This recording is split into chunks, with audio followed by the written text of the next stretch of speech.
Hello friends, welcome to my channel. ఈరోజు వీడియోలో వచ్చేసి బ్రెడ్తో ఒక స్వీట్ రెసిపీని అయితే మీతో షేర్ చేసుకోబోతున్నానండి.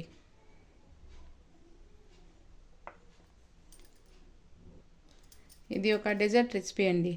క్విక్ అండ్ ఈజీగా చేసుకోవచ్చు. ఎంతో సాఫ్ట్గా నోట్లో వెన్నెలా కరిగిపోయే రెసిపీ అండి ఇదైతే. చూడండి ఎంత క్రీమీగా ఉందో.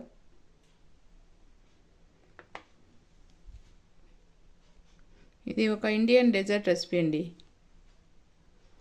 ఎవరైనా కొత్తగా చూస్తూ ఉంటే నా ఛానల్ని సబ్స్క్రైబ్ చేయండి, లైక్ చేయండి, షేర్ చేయండి. ఇలాంటి మరికొన్ని ఇంట్రెస్టింగ్ వీడియోస్ కోసం నా ఛానల్ని సపోర్ట్ చేయండి. తక్కువ ఇంగ్రీడియంట్స్తో ఈజీగా చేసుకునే రెసిపీ అండి ఇది. ఈ రెసిపీని అయితే ఓన్లీ 10 మినిట్స్లో చేసేయచ్చండి. ఎప్పుడైనా స్వీట్ తినాలి అనిపిస్తే ఈ రెసిపీని ఒకసారి ట్రై చేయండి. ఇప్పుడు రెసిపీ ప్రిపేర్ చేసుకుందామండి. ఫస్ట్ స్టవ్ మీద ప్యాన్ పెట్టుకొని 1/2 లీటర్ మిల్క్ని యాడ్ చేసుకోవాలండి.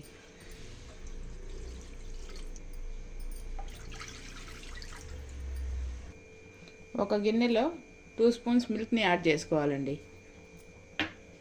యాడ్ చేసుకొని ఈ కస్టర్డ్ పౌడర్ని 2 స్పూన్స్ యాడ్ చేసుకొని కలుపుకోవాలండి. చూడండి, ఇలా కస్టర్డ్ పౌడర్ మిల్క్లో యాడ్ చేసుకొని కలుపుకోవాలండి. 2 స్పూన్స్ యాడ్ చేసుకోవాలి. మిల్క్ అయితే బాయిల్ అవుతూ ఉంటాయి. చూడండి, ఇలా ఒకసారి కలుపుకొని ప్రిపేర్ చేసి పెట్టుకున్న ఈ కస్టర్డ్ మిల్క్ని యాడ్ చేసుకోవాలండి.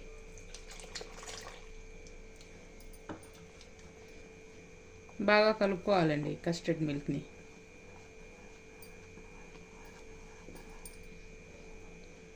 3-4 నిమిషాలు కుక్ అయితే సరిపోతుందండి. చూడండి, అప్పుడే కన్సిస్టెన్సీ చిక్కబడింది. ఆ తర్వాత ఇందులో 1/2 కప్పు షుగర్ని యాడ్ చేసుకోవాలండి. ఈ షుగర్ని కూడా బాగా కలుపుకోవాలి. ఇలా కలుపుకుంటూ కొంచెంసేపు కుక్ చేసుకోవాలండి.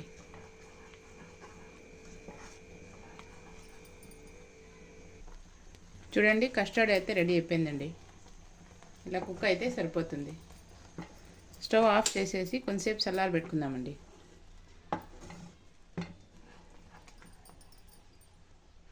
ఈ ప్రిపేర్ చేసుకున్న కస్టర్డ్లో నుంచి కొంచెం కస్టర్డ్ తీసుకొని ఒక గిన్నెలోకి వేసుకోవాలండి.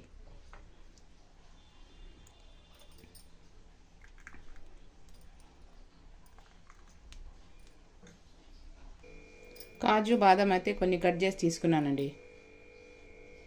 ఆ తర్వాత ఒక బౌల్లో కొంచెం మిల్క్ని యాడ్ చేసుకొని పెట్టుకోవాలండి.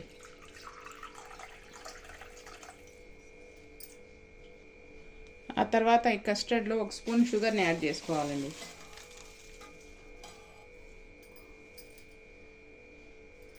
ఆ తర్వాత 2 స్పూన్స్ మిల్క్ పౌడర్ని యాడ్ చేసుకోవాలండి. మీ దగ్గర ఈ మిల్క్ పౌడర్ లేకుండా ఉంటే పాలు మీగడనైనా యాడ్ చేసుకోవచ్చండి. ఇదంతా బాగా కలుపుకోవాలండి.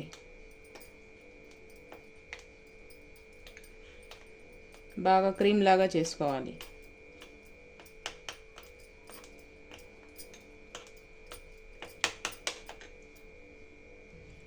చూడండి, ఇలా క్రీమీ టెక్స్చర్ వచ్చేంత వరకు కలుపుకోవాలండి. ఆ తర్వాత మిల్క్ బ్రెడ్ని తీసుకున్నానండి. ఒక 5 స్లైసెస్ని తీసుకున్నాను. తీసుకొని సైడ్స్ని కట్ చేసేయాలండి. ఈ బ్రౌన్ పార్ట్ని తీసేయాలి.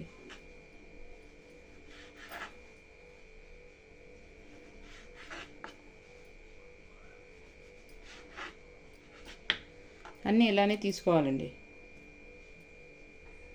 ఇలా కట్ చేసుకున్న తర్వాత 2 బ్రెడ్ స్లైసెస్ మీద ఈ క్రీమ్ని యాడ్ చేసుకోవాలండి.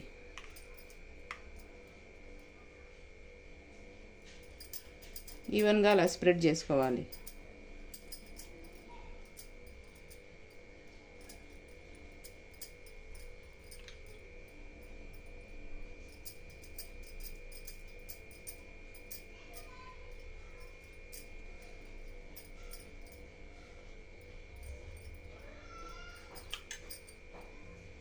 ఆ తర్వాత డ్రై ఫ్రూట్స్ని యాడ్ చేసుకోవాలండి.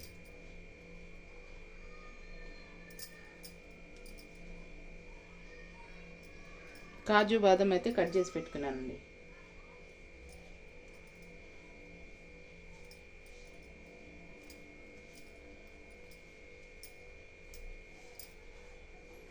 పైనుంచి బ్రెడ్ స్లైసెస్ని యాడ్ చేసుకోవాలండి. ఇలా బ్రెడ్ స్లైసెస్ని యాడ్ చేసుకొని కట్ చేసుకోవాలండి. ఇలా 4 పీసెస్గా కట్ చేసుకోవాలండి. ఏ షేప్లో కావాలంటే ఆ షేప్లో కట్ చేసుకోవచ్చు. నేనైతే ఇలా కట్ చేస్తానండి.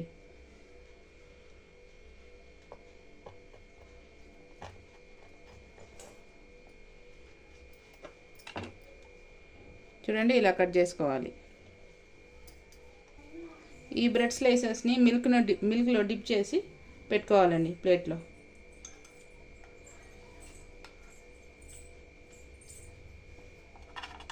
అన్నీ ఇలానే పెట్టుకోవాలండి.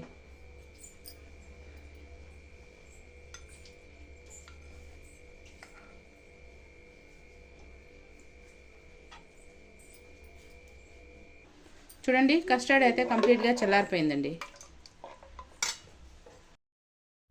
ఈ బ్రెడ్ స్లైసెస్ మీద చల్లారి పెట్టుకున్న కస్టర్డ్ని వేసుకోవాలండి.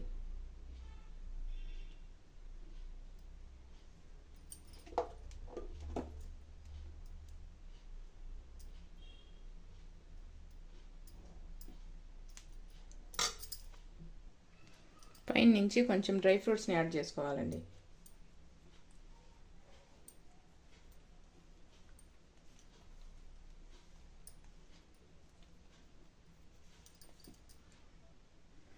ఆ తర్వాత కుంకుమ పువ్వుని కొంచెం యాడ్ చేసుకుంటానండి. అంతేనండి, ఎమ్మీగా బ్రెడ్తో డెజర్ట్ రెసిపీ అయితే రెడీ అయిపోయింది. ఎవరైనా కొత్తగా చూస్తా అంటే నా ఛానల్ని సబ్స్క్రైబ్ చేయండి, లైక్ చేయండి, షేర్ చేయండి. ఇలాంటి మరికొన్ని ఇంట్రెస్టింగ్ వీడియోస్ కోసం నా ఛానల్ని సపోర్ట్ చేయండి. ఎంతో ఈజీ అండ్ టేస్టీగా క్విక్గా చేసుకునే రెసిపీ అండి ఇది. అంతేనండి, ఈ రెసిపీ అయితే కంప్లీట్ అయిపోయింది.